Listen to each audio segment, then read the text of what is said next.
하나님께서 사울을 왕으로 세워가는 이 과정입니다. 그러니까 사울이 왕으로 추대되고 취임하는 내용인데요. 사실 10장에서 이스라엘 백성은 사울을 왕으로 세웠습니다. 사무엘을 통하여 사울을 왕으로 선택하고 기름 부었는데, 그런데 이스라엘 백성이 사울을 왕으로 인정하지 않았습니다. 11장은 그것과 연결되어서 이렇게 기름 부음 받은 종을 우습게 여길 때 어려움이 닥치는 사건으로 시작이 됩니다. 이 기름 부은 종 왕을 우습게 여겼을 때 신명기 23장에 보면 하나님의 총에 들어가지 못하는 이 암몬이 이스라엘 민족을 멸시하고 무시합니다.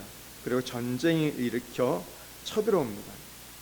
암몬은 이스라엘이 종주권 이 조약을 맺고자 하나 그것도 거절하고 이 야베스 거민을 멸시하는 것이 이 본문의 배경인데요. 오늘날 우리가 좀 이걸 적용하면 이런 거예요. 우리가요 어떤 사람이 세워졌을 때 내 뜻과 내 생각이 달라가지고 우리가 그 사람들을 인정하지 않고 무시할 때가 있어요. 그러니까 교회 안에서도 어떤 목회자가 세워졌을 때 나하고 좀 안 맞는 것 같아. 내 스타일하고 안 맞고 내가 바라는 추구하는 어떤 방향과 맞지 않아서 이 무시하는 경우가 있는데, 오늘 그때 어떤 일이 일어나는 거예요? 동일하게 오늘 내가 멸시하고 무시하는 암몬 자손에게 오히려 공격을 당하는 겁니다. 여러분, 우리가 교회 안에서도 종종 그런 걸 보게 돼요. 이게 교회에서 사역을 시작했는데 이 성도들의 지지를 못 받는 경우들이 있습니다. 근데 부임을 했는데 저 사람이 목사냐, 저 사람이 뭐 할 수 있냐, 그러니까 반대 세력을 펼치고 있는 것처럼 우리가 볼 수도 있다는 거죠. 사울이 지금 왕으로 뽑혔지만 전폭적인 지지를 받지 못했어요. 우리가 어떻게 할 수 있냐면 여기에 그 3절에 보면 이런 말씀이 나와요. 야베스 장로들이 지금 암몬과 조약을 맺고자 했지만 그들이 멸시해서 안 된다고 해요. 우리에게 7일만 좀 말미를 달라. 그래서 우리가 전령들을 보내서 우리를 구원할 자가 없으면 우리가 나가야겠다 얘기를 합니다. 7일 동안 사람을 찾는다고 얘기해요. 우리를 위해서 싸워줄 자를 대표를 찾는다고 했는데, 지금 이스라엘 왕이 누구예요? 사울이잖아요. 그러면 어떻게 돼요? 전역에서 사람을 찾을 것이 아니라 당장 이 문제를 갖고 사울에게 의논을 하고 사울을 통해서 이 문제를 해결해야 되는데 찾지 않는 것들을 보게 됩니다. 왕으로 인정하지 않는 거예요. 내가 지금 목회자인데, 내가 사역자인데 나에게 찾아오는 게 아니라 다른 사람에게 가서 도움을 우리 교회의 지금 문제를 의논하고 있다고 생각해 보세요. 그런데요, 놀랍게도요, 이런 국가적 위기 상황에서 사울은 백성들을 구원해내므로 공식적인 왕으로 인정받습니다. 오히려 이 사울은요, 위기를 기회로 활용함으로 이스라엘 왕으로 세워졌다는 것이죠. 위기가 오히려 사울에게는 기회가 되었고 그가 왕으로 세워지는 그런 과정, 그러니까 어떤 그런 일들로 연결이 됩니다. 하나님께서 우리를 기름 부어서 왕으로 세우겠다고 하셨지만 그것만으로 끝나는 게 아닙니다. 또 하나의 중요한 게 무엇이냐면 백성들이 사울을 왕으로 인정해야 돼요. 왕으로 인정하는 것. 오늘 그것에 대한 오늘 사울의 태도가 굉장히 중요합니다. 우리 모두를 하나님 왕 같은 제사장으로 세웠다 하실지라도 사람과의 관계 속에서 우리가 존중을 받고 존경을 받고 인정받을 수 있는 자로 그런 인격과 성김의 자세가 되지 않는다면 안 됨을 오늘 우리에게 가르쳐주고 있는 거예요. 사울을 왕으로 세우신 이 하나님의 가정을 통해서 그러면 우리가 어떻게 또 하나님 앞에서 하나님의 일들을 감당할 자로 세워질까를 배울 수 있습니다. 그러니까 오늘 여기서 중요한 것은 하나님의 기름 부으심과 더불어서 오늘 우리의 결단, 응답이 대단히 중요합니다.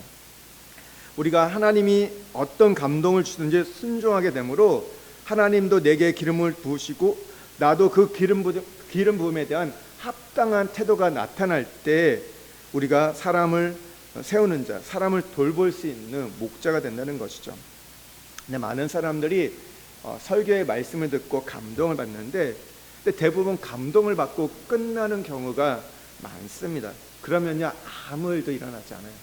감동받는다고 해서 여러분 어떤 역사가 일어나는 게 아닙니다. 감동받고 어떻게 돼요?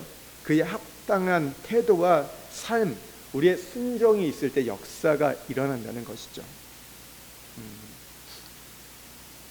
오늘 우리가 1절에서 5절에 보면요, 이 위기 가운데 있는 나라를 위해서 이제 사울이 일어나는 걸 보게 돼요. 암몬이 이제 길르앗 야베스에 침략했을 때 길르앗 야베스는 자신들이 힘이 약하기 때문에 조공을 맺자고 하는데 나하스가 뭐라고 해요? 내가 이스라엘 빼면 어느 누구에게도 조약을 맺겠다 하면서 모욕을 줍니다. 근데 1회 정도 이제 전쟁 유예 기간을 요청하는데 그래서 이제 이스라엘 온 지경에 사절을 보내서 이 장로들이 구원자를 찾잖아요. 근데 그 소식이 오늘 누구에게 들리게 됩니까? 사울에게 들려요. 근데 사울이 어떤 상황에서 듣게 되죠? 5절 말씀을 한번 같이 읽겠습니다. 함께 읽겠습니다. 마침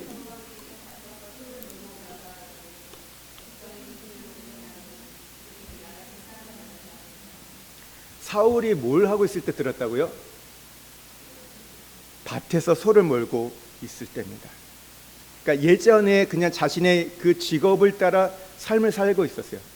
오늘 왕이었는데도 불구하고 자기의 고향에 돌아가서 그냥 일을 하고 있을 때, 기부의 생활 돌아가서 그 기업의 지도자 부름을 받을 때까지 기다리고 있을 때입니다. 이 자세가 굉장히 중요한 거예요. 자기가 나서서 지도자가 되고 사람 앞에 군림하는 것이 아니라 조용히 때를 기다렸다는 거예요. 하나님께서 또 사람들이 자기를 지도자로 인정할 때까지 기다리고 있었다는 거예요. 비록 왕으로 임명되었지만 그는 지금 무엇을 하고 있습니까? 농사일을 하던 소를 몰던 자세로 돌아서 성실하게 자신의 일에 충실하게 일을 감당하고 있다는 겁니다. 그때 소를 몰고 있다가 백성들이 우는 것을 보게 됩니다. 지금 사울은 대중적으로 왕으로 뽑혔지만 왕권을 갖게 되는 거 아니었어요. 사무엘의 조언에 따라 뭐 이렇게 기다린 것도 있었지만 또 한편 뭐예요? 자기를 반대하는 많은 사람들, 불만이 있었기 때문에 그들의 변화에 대해서 그들이 준비될 수 있도록, 그리고 또 자기도 준비할 수 있도록 즉각 왕권을 행하지 않았다는 것이죠. 우리가요 이런 거예요. 기름 부음을 받았어요. 내게 비전이 있어요. 내게 은사가 있어요. 그러나 사람들에게 인정받지 않는다면 우리가 가만히 있어야 한다는 거예요. 우리는요 보통 대단한 비전을 갖고 있고 어떤 능력이 있어요. 내가 손을 넣고 기도하면요 병자가 안 와요. 또 내가 기도하면 막 귀신이 떠나가요. 그러면 어떻게 돼요? 막 우리는 나서려고 하거든요. 우리는 뭔가 하려고 하거든요. 내게 이런 지금 능력이 나타나는데 봐라, 성령이 내게 임재하고 계시고 내게 능력이 있고 내가 기도하면 뭐가 보이고 이것들이 되니까 오늘 우리는 하고 싶어요. 근데 오늘 뭐예요? 그러지 말라는 거예요. 기다리라는 거예요. 은사가 있고 능력이 있어도 기다리는 거예요. 아직 내게 왕권이 부족한데, 내가 왕으로 이렇게 임명을 받았지만 그 왕권, 왕의 권세, 능력은 아직 내가 부족하기 때문에 뭐예요? 있어야 되는 거예요. 근데 많은 사람들은 잘난 체하고 일하다가 망신을 당하고 초지금을 당하고요 상처받기 일쑤입니다. 근데 심지어 더 나아가서는요 그러다가 하나님께 버림받는 경우도 있다는 거죠. 이스라엘이 지금 왕을 달라고 요구했지만 어떻게 왕을 예우할지 그들이 몰랐어요. 그러니까 뭘 어떻게 하는지 모르는 상황이었어요. 그래서 서두르지 않고 때가 오도록 이 분위기가 사역할 수 있는 분위기가 되도록 기다리는 거 있는 거. 우리가 이런 부분을 지혜롭게 봐야 되는 것이죠. 아무나 왕이 되는 게 아니라 왕은 어떤 사람입니까? 왕다운 사람이 왕이 되는 겁니다. 그러니까 그래서 중요한 게 뭐예요? 하나님도 인정하시고 사람도. 왕은 누구를 섬기는 자예요? 사람을 인정하는 자, 사람을 섬기는 자잖아요. 백성을 섬기는 자인데, 근데 백성이 인정하지 않는 왕은 어떤 왕이에요? 독재자죠. 그러니까 중요한 게 뭐예요? 왕에게 제일 중요한 건 백성의 마음을 사는 거잖아요. 근데 오늘 사울은요 그걸 인위적으로 힘으로써 뭐 돈으로써 어떤 권력으로 누르지 않고 기다리고 있었던 거예요. 우리는 보통 내가 어떤 자격을 갖고 있으면 왜 나를 존중하지 않냐? 그러니까 그런 경우가 있어요. 이제 보통 이제 목회자들이 일찍 목사가 되면 30살의 목사가 될 수 있어요. 우리가 보통 교회 법으로 30살이 된 목사가 될 수 있거든요. 그러니까 뭐 20대 때 신학교를 가고 전도사를 하다가 30이 되면 목사가 될 수 있어요. 근데 보세요. 여기 있는 분들 중에서 30살이면 어때요? 애기 같아요. 아들 같죠. 그러니까 내 아들 뻘 될 수도 있어요. 우리 뭐 교회 장로님들의 권사님 보면. 근데 내가 지금 목사가 되었다고 해서 왜 나를 인정해 주지 않아? 나는 지금 목사의 타이틀이 있는데, 교회에서 이렇게 공적으로 했는데, 여러분 아무리 그렇게 목사라고 외친다고 해서 되나요? 겉으로는 목사님 하지만 마음이 따르지 않으면 함께 갈 수 없잖아요. 어떻게 해야 돼요? 그럴 때는요, 내가 목사인데 왜 안 해? 이게 아니라 그 사람의 마음을 함께하는, 내가 어떤 공동체, 내 어떤 교구, 구역, 또 내가 부서가 있다면 그분들의 마음을 사는 것이 우선이잖아요. 그래가지고 보통 목회자들이 사역을 제일 잘할 때가 언제인지 아세요? 한 3년 차로 갑니다. 그러니까 첫 해, 두 번째는 좀 적응하고 사람들의 마음을 하고, 그러니까 뭐 좀 표현이 그런데 자기 사람을 만드는 게 아니라 함께 마음을 할 수 있는 사람들이 모아질 때에 그때 시너지가 난다는 거죠. 첫 해는요, 내가 목사인데 따라오세요, 뭐 이렇게 하자면 어떻게 해요? 마지못해 하는 경우는 있지만 마음은 통하지 않을 때가 많아요. 그래서 어긋날 때도 있고 부딪히는 경우들. 목사가 계획했으면 이렇게 우리가 부서에 대해서 이렇게 1년의 마스터 플랜을 갖고 있고 이런 거 있으면 따라와 주셔야지 왜 안 하십니까? 그렇게 해봤자 사실 소용이 없어요. 안 돼요. 지혜로운 목회자는 어떻게 해요? 기다리는 거죠. 그리고 어떻게 해요? 배우려고 합니다. 왜냐하면요, 큰 교회 가보면요, 목회자보다 성도들이 더 전문가가 많습니다. 그러니까 목회자는 모든 걸 목회 전반적인 걸 하잖아요. 근데 큰 교회 가면요, 한 부서, 어떤 한 사역에 대해서 5년, 10년, 뭐 20년 이렇게 사역하신 분들이 있어요. 그럼 누가 더 잘해요? 목사가 잘할까요? 아니야, 그 부서를 계속해서 그것만 섬겼던 분이 잘해요. 그러니까 다른 것을 잘한다는 게 아니라 그 부서에 대해서, 그 사역에 대해서 더 잘하는 경우가 있어요. 그럼 어떻게 돼요? 그걸 인정해 줘야 되죠. 그리고 배울 수 있어야 되는데, 내가 목사이기 때문에 나 따라오라고. 그러다가 이제 문제가 되는 거죠. 기다리는 게 필요하던 거예요. 하나님 때가 무르익을 때까지 기다리는 마음, 우리가 배울 마음이 중요한 게 이런 거예요. 오늘 사울이 왕으로 세워질 수 있었던 것은 이렇게 기다리는 태도, 자세가 있었던 겁니다. 하나님의 섭리가 임할 때까지 기다리는 것, 그 인내가 이제 결국은 보상을 받게 되는 거죠. 그러니까 이 기다렸을 때 어떻게 돼요? 하나님 기회를 주시잖아요. 위기가 지금 사울에게는 기회를 주시는 거예요. 여러분, 아무리 내게 성령의 능력이 있다고 외쳐봤자 소용이 없어요. 병자가 있을 때 내가 손을 놓고 기도하였는데 낫지 않아요. 내 앞에 귀신이 있는데 떠나가지 않아요. 아무 의미가 없는 거죠. 오늘 그것이 내가 때가 되었을 때 오늘 우리가 그 일들을 할 수 있는, 그 일들이 필요하다는 거죠. 우리가 어떤 말로 역할을 찾아내는 것이 아니라 우리의 삶을 통해, 행위를 통해서, 희생을 통해서 나타날 때 그게 가능한 거예요. 우리가 한국교회가 좀 이게 이전에 좀 어려웠던 게 뭐냐면, 은사가 있을 때 참 그랬던 것 같아요. 뭐 은사가 있고 성령의 기름 부음을 받았다. 여러분, 왜 하나님이 은사를 주시죠? 은사는 철저하게, 은사의 목적은 교회를 섬기기 위해서요.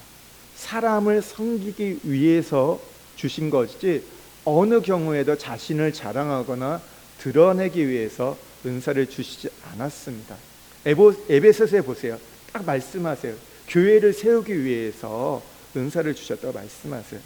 그런데요, 한국자상은요, 남보다 뭐가 더 많으면요, 군림하려고 해요. 내가 어떤 은사가 있고 남보다 더 배웠으면요, 아는 체 하고요, 또 우리가 돈이 많으면요, 그걸 갖고 사람을 막 부리려고 해요. 어떤 경우는 내가 교회에 많은 것들을 헌금했으니까 뭔가 결정할 때 내가 그것에 참여하려고 해요. 근데 굉장히 그것은 지혜롭지 못한 행동입니다. 우리가 알면 알수록 어떻게 돼요? 뭐 우리가 잘 아는 변은 익으면 익을수록 어떻게 한다고요? 고개를 숙이죠. 자기를 드러내지 않아야 돼요. 알면 알수록. 그리고 내가 많은 어떤 하나님 주신 은혜가 있고 은사가 있고 뭔가 주신 게 있다면 그걸 드러내지 않는데, 사람은 자꾸 내가 이렇게 했다는 거를 보여주고 싶은 마음이 있다는 것이죠. 하나님이 우리에게 뭔가를 주셨다면 뭘 위해 써야 된다고? 봉사하고 섬기는 일에 서 써야 한다는 것이죠. 그리고 하나님이 나를 세우실 때까지 섬기고 봉사하고 희생하고 말없이 우리가 이렇게 있다 보면 하나님께서 때가 되면 그 사람을 세우신다는 것. 정말 하나님이 필요한 사람은 그냥 숨겨두실까요? 아니요. 하나님이 그런 사람들 때가 되면 세워간다는 것. 우리의 실수가 뭐냐면, 저도 돌아보면서 이제 목사가 된 지 20년이 돼가거든요. 보면서 뭐 전도 생활까지 하면 더 많은 시간인데 그랬던 것 같아요. 내가 뭔가 하려고 내가 배운 거 있을 때 제가 언제 설교가 가장 신학적인지 아세요? 제 설교가 가장 신학적이었냐면 전도사 때, 학교 신학교에서 신학을 배울 때. 그러니까 왜냐하면 그 목사님들보다, 위에 때 목사님들보다 신학이 발달돼 가지고 더 새로운 것들이 있거든요. 그래서 내가 이걸 알았다는 거예요. 그래서 설교를 하면요, 근데 신학적인 얘기가 너무 많아요. 그리고 근데요, 설교하고 나면요, 나도 모르고 저 사람 듣는 분들도 몰라요. 무슨 얘기하는지 몰라요. 그러니까 왠지 굉장히 고상하고 높은 뭔가를 전하는 것이었는데 사실은 아무것도 아닌 거예요. 그런 거예요. 내가 뭔가 할 수 있을 것처럼 잘난 척하고 들었는데, 그러다 보니까 실수를 많이 해요. 그런 거죠. 그때는 무슨 말이냐, 30대 때 내가 이런 말씀을 전했는데 은혜를 안 받아? 이 생각이 드는 거예요. 이게 보통 말씀이야? 아닌데. 근데 제가 이제 그게 한 40이 되고 나니까 깨달아지기 시작하다. 그게 아니구나. 내가 아무리 신학적 탁월한 얘기를 한다고 해도 그게 성도들을 변화시키는 게 아니구나. 그걸 이제 좀 알게 되더라고요. 여러분, 우리가 뭐 한다, 뭐 내가 했다, 배웠다, 왜 이렇게 우리가 떠들고 다니나요? 아무 의미가 없다는 거예요. 우리는 하나님 세우시기까지 어떻게 해요? 섬기고 희생하고 봉사하는 거예요. 사울은 말없이 숨어서 행했어요. 그러니까 하나님 어떻게 하세요? 그에게 이제 직분이 있잖아요. 왕이란 직분이 있잖아요. 그거와 연결해서 세워 가셨다는 거예요. 두 번째, 오늘 보면요, 사울이 어떻게 세워졌냐면요, 하나님의 영이 임합니다. 6절 말씀을 함께 읽겠습니다. 사울이 이 말을 들을 때 하나님의 영에게 크게 감동하며 그의 노가 크게 일어나. 하나님의 일은요, 사람의 지식이나 능력, 방법으로 결코 되는 게 아니에요. 라이센스가 있다고 해서 되는 게 아니에요. 목사라는 라이센스가 있잖아요. 우리가 목회 강단에서 우리가 말씀을 전하고 교회를 섬기려면 이 공식적으로 그 신학교를 나오고 목회 안수를 받는 라이센스가 있어야 되잖아요. 근데 그것이 보장해 주지 않는다는 겁니다. 그것도 필요하지만 더 중요한 게 뭐예요? 하나님의 영이 임해야 돼요. 성령이 임해야 됩니다. 하나님의 영이라는 것은요, 우리말로 좀 쉽게 표현하면요, 하나님의 가슴, 하나님의 생각, 하나님의 느낌이라고 우리가 번역할 수 있어요. 성령은요, 우리 안에 들어오셔서 하나님의 느낌을 전달해 주세요. 하나님의 생각을 전달합니다. 그래서 이것을 우리가 성령의 교통이라고 하는데, 성령이 감동을 주신다는 것은요, 어떤 감동을 주세요? 하나님의 생각을 우리에게 전달해 주는 거예요. 그래서 우리가 전에는 우리의 욕심, 생각, 철학으로 살았지만 우리가 성령을 경험하게 되면요, 성령께서 내 속에서 내주하시게 되면 생각하는 것이 하나님스러워지는 거예요. 우리가 하나님의 사상과 하나님의 그 철학과 하나님의 어떤 그 말씀이 내 안에 들어오는 거죠. 우리가 경건하다, 거룩하다, 참 저분 뭐 경건해요, 참 이분은 거룩해요, 이렇게 얘기를 하잖아요. 근데 이 개념이 우리는 보통 어떤 도덕적인 어떤 모습을, 그리고 아니면 어떤 천사처럼 성품을 품는 것을 생각하는데요. 근데 그게 아니에요. 거룩하다, 경건하다, 신령하다는 것은요, 하늘에 속한 느낌을 갖는 걸 말합니다. 이게 무슨 말이냐 하면요, 내 존재 자체가 바뀌어지는 게 말하는 게 아니라 내 내면 세계가 하나님을 향하여 준비되는 거예요. 모든 생각이, 모든 태도가 하나님을 향해 집중하는 겁니다. 골로새서 3장의 말씀처럼 위의 것을 생각하라, 위의 것을 찾으라. 그러니까 우리가 착각하는 게 뭐냐면 성령을 받으면요 내가 천사가 될 거라고 생각해요.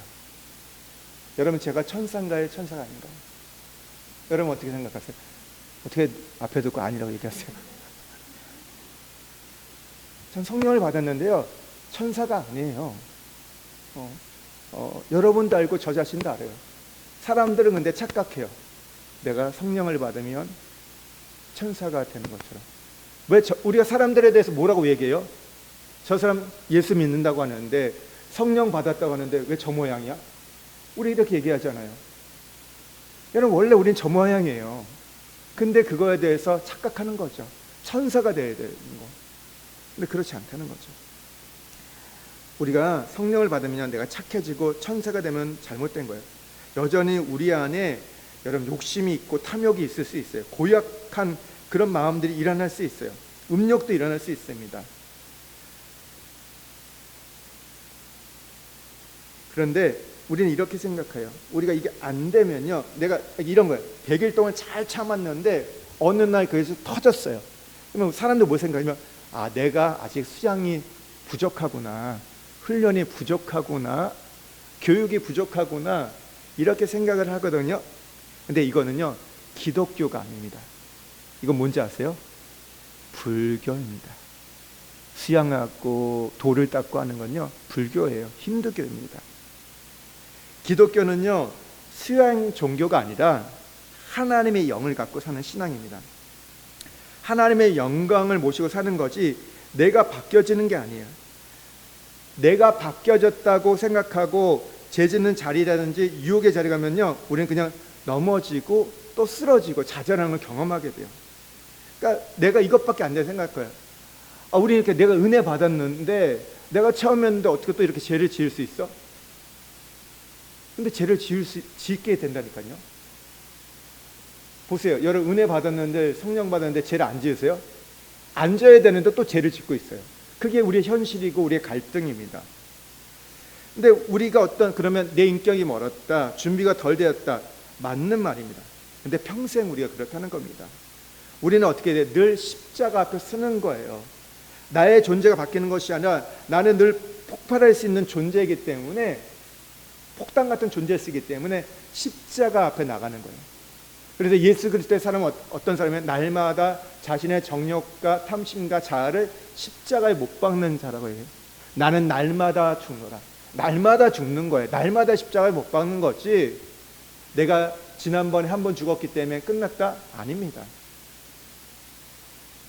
고린도후서 4장 7절에 보면요, 우리가 이 보배를 질그릇에 가졌으니 이는 심히 큰 능력은 하나님께 있고 우리에게 있지 아니함을 알게 하려 함이라. 은혜를 받아도 나는 뭐라고요? 질그릇이에요. 깨지기 쉬운 질그릇입니다. 우리가 기도를 해서요 건강이 좋아졌어요. 그러면 다시 건강에 위기가 오지 않나요? 아니요, 재발할 수 있습니다. 여러분 언제든지 아플 가능성이 있어요. 근데 자꾸 우리는 우리가 동양 종교로 착각하고 있어요. 돌을 닦고 수양하고 깊은 경지에 이르야 한다고. 그래서 우리가 어떤 이렇게 돌을 닦고 수양하고 깊은 경지에 이르면 배도 안 고프고 몸도 붕붕 뜨고 뭐 괜찮을 것처럼 이 기독교를 자꾸 오해합니다. 그래서 우리는 그것 때문에 좌절을 많이 해요. 우리가 못된 꼴을 당하면요 화가 나는 겁니다.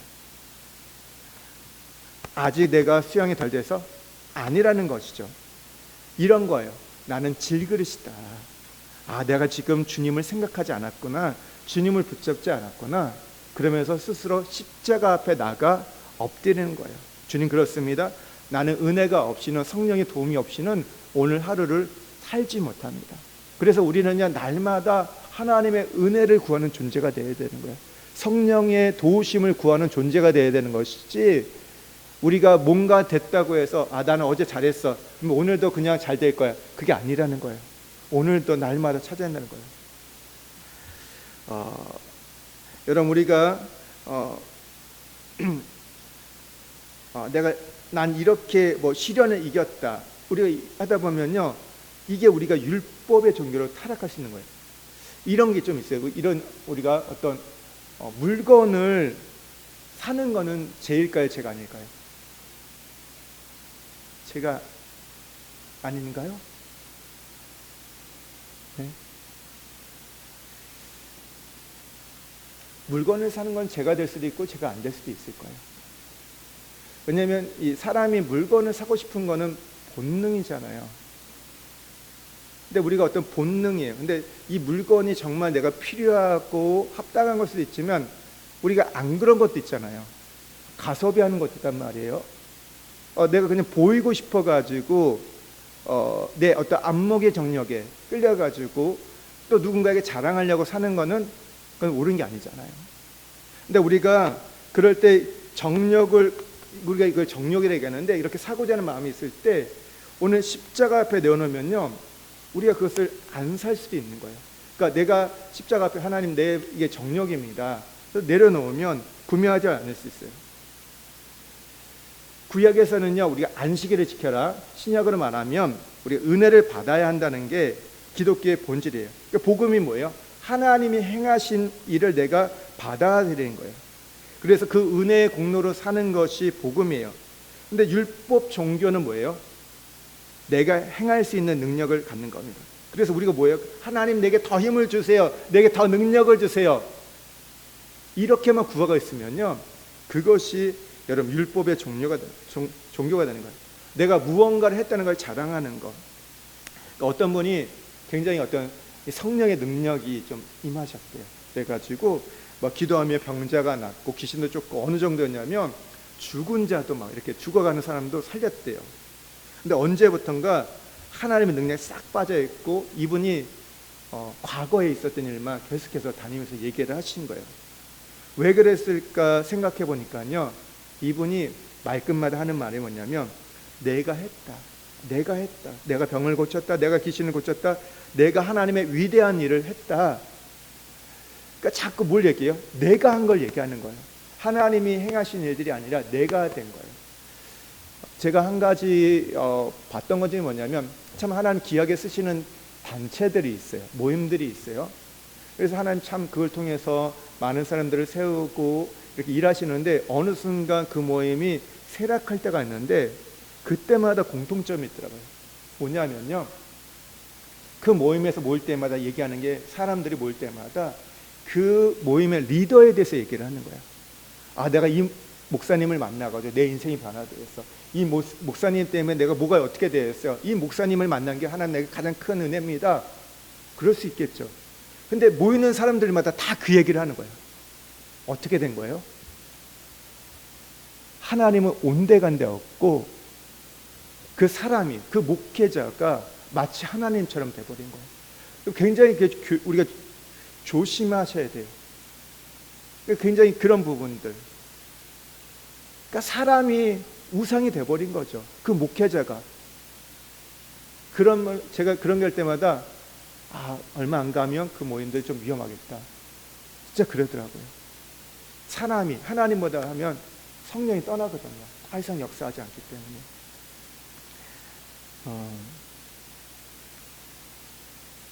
여러분, 우리가 기독교는요, 자력 종교가 아니에요. 수양 종교가 아니라 은혜입니다. 그래서 오늘도 우리가 내가 질그릇임을, 연약한 점을 인정하면서 그래서 기도하는 거예요. 그래서 하나님 은혜를 찾는 겁니다.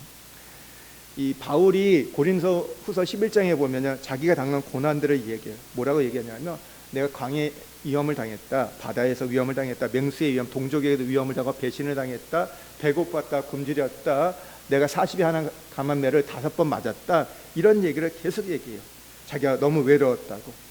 근데 우리가 생각해 보세요. 여러분, 신약의 인물 중에서 바울만큼 은혜를 경험한 사람이 어디 있습니까? 바울만큼 성령의 능력이 임한 사람이 어디 있어요? 그런데 뭐라고 얘기해요? 내가 그 일을 당했기 때문에 하나도 안 아팠다, 내가 걱정이 안 됐다, 내가 위기 가운데 나는 용기 있게 나갔다, 이렇게 표현하지 않았습니다. 사람이 그려가지고요, 겨울 전에 좀 빨리 와라, 겉옷을 좀 갖다 줘, 추워, 좀 옷 좀 갖다 줘, 내가 더 위기가 오기 전에 빨리 와서 나의 외로움을 달래줬으면 좋겠다고 얘기해요. 우리가 생각하는 모습과 달라요. 우리는 성령에 충만하면 뭔가 다 뭐라 그러죠? 이게 다 도가 터가지고 아무렇지 않을 것처럼 보이는데 바울은 노년에 그렇게 얘기하지 않아요. 더 깊은 걸 깨달았습니다. 더 깊은 것을 경험했지만 그는 인간이었어요. 아파했고 힘들어했고 배고파했고 외로움을 보게 됩니다. 여러분, 우리가 이것을 착각하면 안 돼요. 이 부분은 여러분, 예수님이 이 땅에 인간의 모습을 갖고 오셨다는 것도 기억하셔야 돼요. 신으로만 오시지 않았어요. 인간의 몸으로 오셔서 우리처럼 같이 배고프셨고, 여러분 잠도 주무셨고, 여러분 고생도 하셨고 힘들어 하셨다는 거. 성경은 그걸 부인하지 않습니다. 근데 자꾸 기독교를 어떤 우리가 이원론 해가지고 이렇게 무슨 영적인 존재로 만들어가지고 전혀 안 그럴 것처럼. 근데 그렇지 않아요. 여러분, 우리는 사람의 능력으로 일하는 게 아니라 하나님의 영의 감동을 받아서, 도우심을 받아서 우리가 일해야 한다는 거예요. 그래서 늘 주님의 보혈로 나를 씻겨주시고 정결케 해주십시오. 은혜를 주시고 성령이 지배해 주십시오. 타락할 때 오는 현상이 뭐예요? 다 똑같아요. 교만해집니다.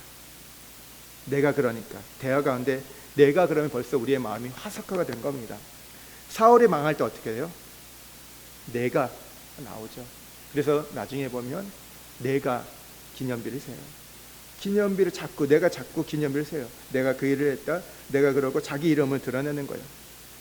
여러분, 내가 아니라 누구예요? 하나님이, 예수님이, 성령님이. 그러니까 이런 부분들이, 그러니까 못하는 사람이, 일을 잘하는 사람일수록 그런 게, 그러니까 내가 어느 순간 이게 나오는 거예요. 저도 많이 지적받는 게 내가라는 말을 하는 거. 그러니까 그게 아니라는 거죠. 조심해야 돼요. 하나님 나를 통해서 일했어도 나는 뭐예요? 도구에 불과한 거거든요. 나를 그냥 통로로 사용한 것이지 그건 내가 근원이 되는 게 아니잖아요. 근데 우리는 착각하는 거예요. 내가 뭐 하나님 내가 교회를 세웠어요. 내가 뭐 하나님 선교지에 뭘 했어요. 그러면 그때부터 이제 하나님이 우리 가운데서 떠나기 시작해요. 일하지 않는다는 거죠. 내가 아니라 예수님의 복음으로 가는 거. 스가랴서 그래서 4장 6절에 보면요, 만군의 여호와께서 말씀하실 때 이는 힘으로 되지 아니하며 능으로 되지 아니하고 오직 나의 영으로 되리라. 하나님의 영으로만 된다는 거. 오늘 여기에 보면 성령이 임했을 때, 근데 지금 사울이 어떻게 돼요? 6절에 말씀해 보면요, 그의 노가 크게 일어나. 성령이 임했는데 어떻게 됐다고요? 분노가 일어납니다. 보통 우리가 이것을 우리가 세상에서는 의분이라고 했죠. 의로운 분노가 일어나요. 왜 지금 사울에게 이 분노가 일어났을까요? 그것은 지금 이방 민족에게 하나님이 선택한 이스라엘이 모욕을 당했기 때문에, 치욕을 당했기 때문에 분노가 일어납니다. 우리가 성령이 우리 안에 일어나면 어떤 감동이 우리 안에게 오게 되는데요. 그런데 그것을 우리가 살펴볼 게 하나 뭐냐면 그 근원이 어디서 오는 건가? 이것이 성령을 통해서 오는 감동이여 마음인가, 감정인가, 아니면 나에게서 나오는 것인지. 빌립보서 2장 13절에 보면요, 너희 안에서 행하시는 이는 하나님이시니 자기의 기쁘신 뜻을 위하여 너희에게 소원을 두고 행하게 하시나니.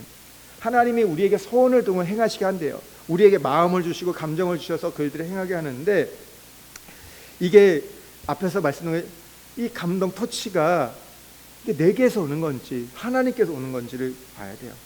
지금 사울이 분노한 것은 어디서 온 거예요? 이 분노가 어디서 시작됐죠?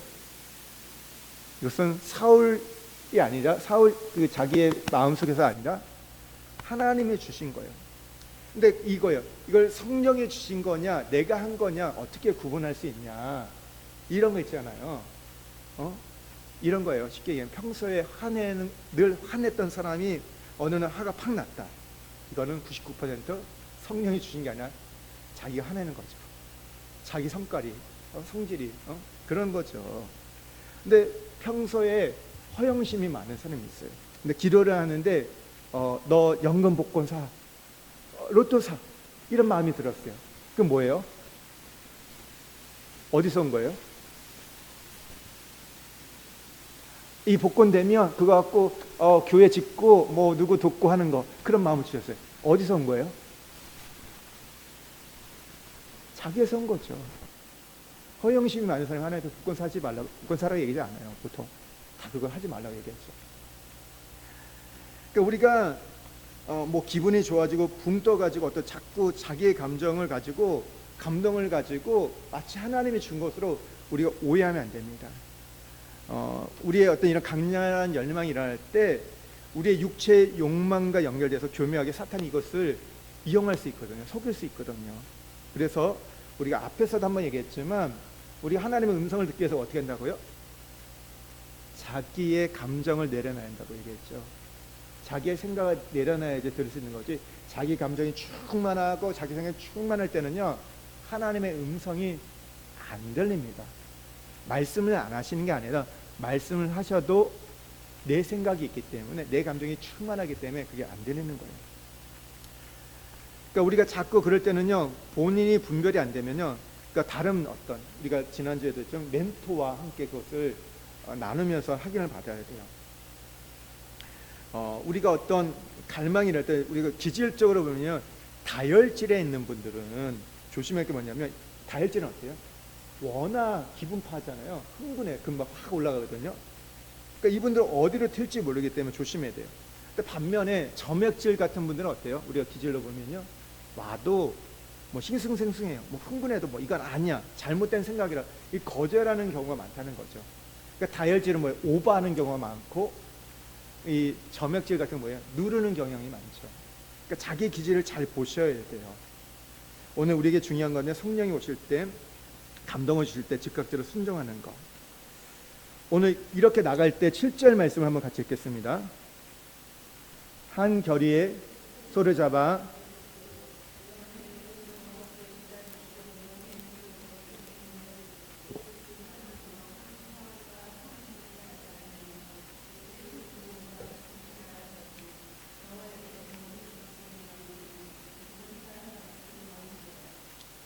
사울이 성령이 임하니까요, 소를 잡아가지고 각을 떠가지고요 지파별을 보내요. 다 지역별을 보내가지고 너희들 이 전쟁에 나와 함께 가겠냐 안 가겠냐, 만약에 안 가게 했다면 내가 이 소처럼 만들어 버리라고 어떻게 보면 협박을 합니다.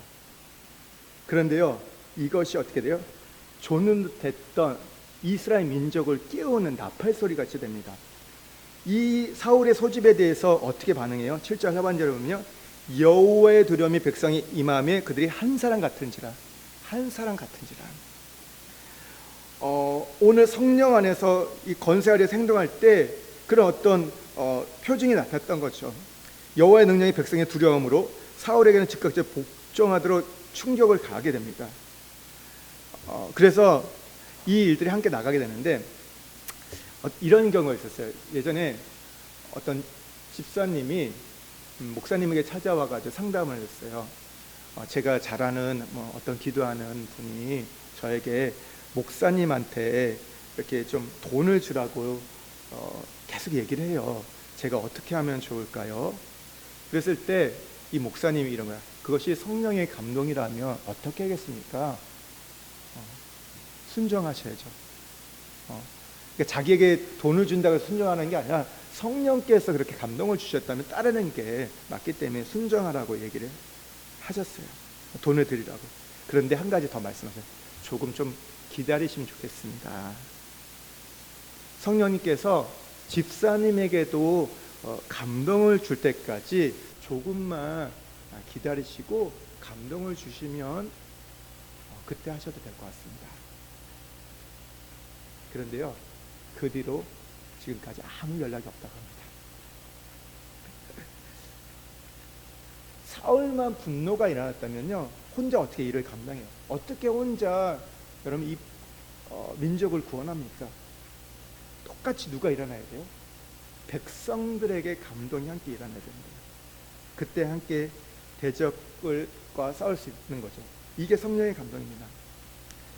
그러니까 우리가 교회 안에서 뭐 이렇게 얘기를 좀 해줄게요. 어떤 예언이다, 환상, 말씀을 주셨어요. 미래에 대한 비전을 주셨어요. 그때 하나님은요, 반드시 짝을 주십니다. 분별케 하시는 거예요. 그러니까 목사 혼자 감동받아서 되는 게 아니라 어떻게 돼요? 성도들도 함께. 근데 우리가 성도들이 목사 할 때 다 모든 사람이 하면 좋은데 그렇지 못하는 경우도 있어요. 근데 혼자만 갖고 있다. 그러면 그거는 아닐 수도 있고, 맞다고 해도 뭐예요? 기다려야 한다는 거죠. 혼자 독불장군처럼 가서는요, 교회는 결코 함께 가지 못해. 그게 될 수가 없는 거죠. 그러니까 우리가 함께 감동을 받으면 분별할 필요가 없어요. 같이 맞춰가면 돼요. 중요한 게 뭐냐면요, 한 사람이 아니라 함께 그 마음을 가져가야 한다는 거예요. 함께. 이제 마지막 절에 보면 12절에서 이제 뒷부분에 보면요, 나가서 이제 싸워서 이 전쟁에 승리합니다. 그랬을 때 12절에 보면 백성들이 사무엘에게 이렇게 얘기해요. 사울을 어찌 우리를 다스리게 하면서 반대했던 사람들이 있습니다. 그들을 그냥 내버려 두면 안 됩니다. 우리가 그들을 죽여야 됩니다. 이렇게 얘기를 할 때 사울이 어떻게 합니까? 이날에는 사람이 죽이지 못하느니 여호와께서 오늘 우리에게 구원을 베푸셨다고 얘기합니다. 그를 품는 걸 보게 돼요. 이 모습은요, 예수님의 모습을 보여준 거예요. 욕을 받으시되 욕하지 않는 예수님의 모습을, 여러분, 예수님이 반대하는 자들에 관해서 다 죽이셨나요? 벼락을 쳐가지고 뭐 천사를 동원해가지고 죽이셨나요? 그렇지 않으셨어요. 지금 그렇게 하지 않으셨어요. 주님은요, 기회를 주십니다. 기회를 주세요. 그랬을 때 어떻게 됩니까? 13절 이후에 이 14절 15절에 보면요, 모든 백성이 사울을 왕으로 인정해요. 공인해요. 14절과 15절 말씀 한번 같이 읽겠습니다. 사무엘이 백성에게 이르되 오라 우리가 길가로 가서 나라를 새롭게 하자. 모든 백성이 길가로 가서 거기서 여호와 앞에서 사울을 왕으로 삼고 길갈에서 여호와 앞에 화목제를 드리고 사울과 이스라엘 모든 사람이 거기서 크게 기뻐하니라. 사울이 왕으로 세움을 받습니다.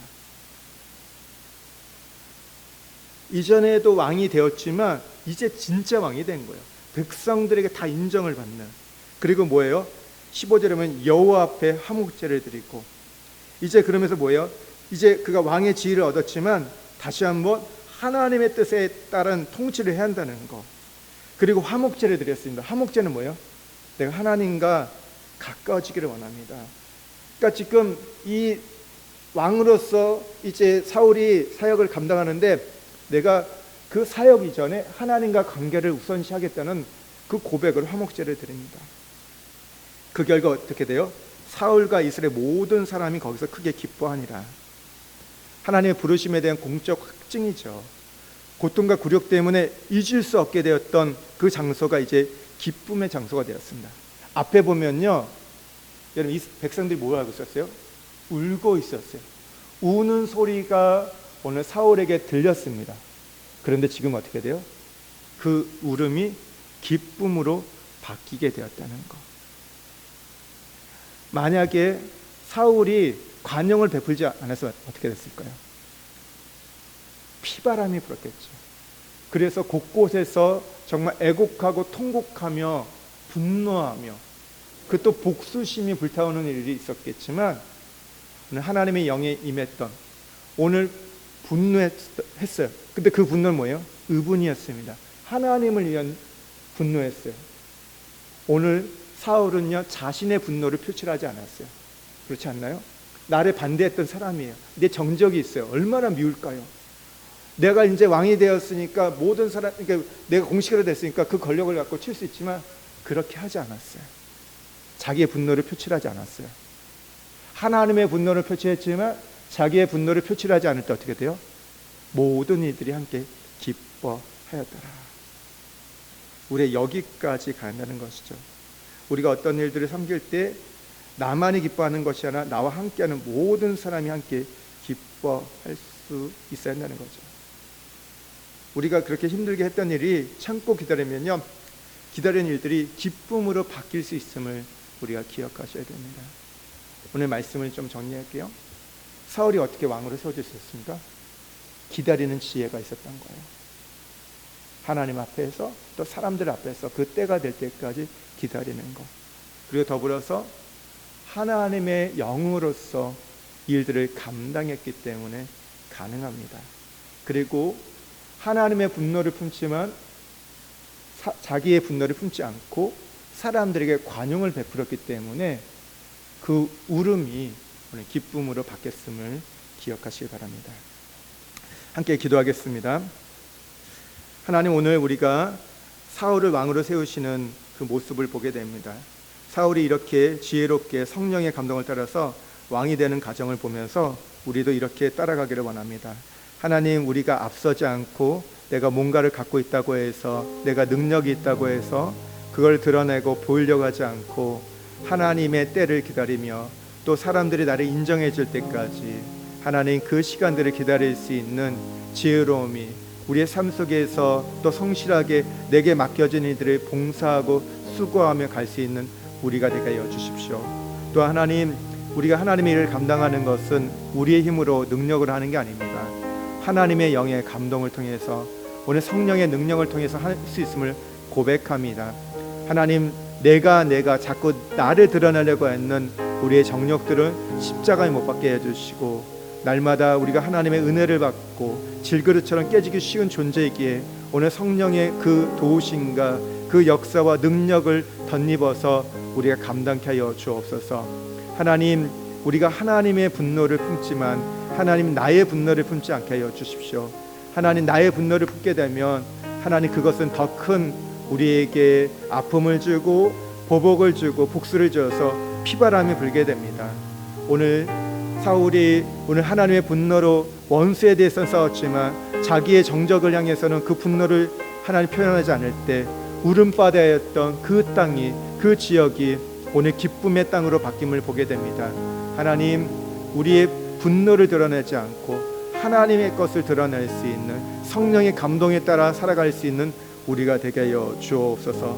그래서 하나님, 내게 허락하신 그 영역에서 사람들을 우리가 섬기고 세워줄 수 있는 그 귀한 마음들이 우리 모두에게 있게 하여 주옵소서. 하나님, 또 우리 흩어져 있는, 또 지금 자라고 있는 우리 자녀들이 하나님 이런 마음을 가질 수 있도록, 성령의 사람으로 준비될 수 있도록, 또 하나님 다른 사람을 품을 수 있는 그런 관용적인 사람이 될 수 있도록 축복하여 주옵소서. 이제는 우리 주 예수 그리스도의 은혜와 하나님의 사랑과 성령님의 교통하심이 오늘 함께 예배를 드리는 오늘 믿음의 식구들, 우리 흩어져 있는 우리 모든 믿음의 식구들과 가족, 우리 자녀들 가운데, 또 이민족과 열방에 복음을 전하는 선교사님, 저 북녘땅에서도 주님 오시기를 기다리는 주의 백성들 가운데 함께 계시기를 간절히 축원하옵나이다.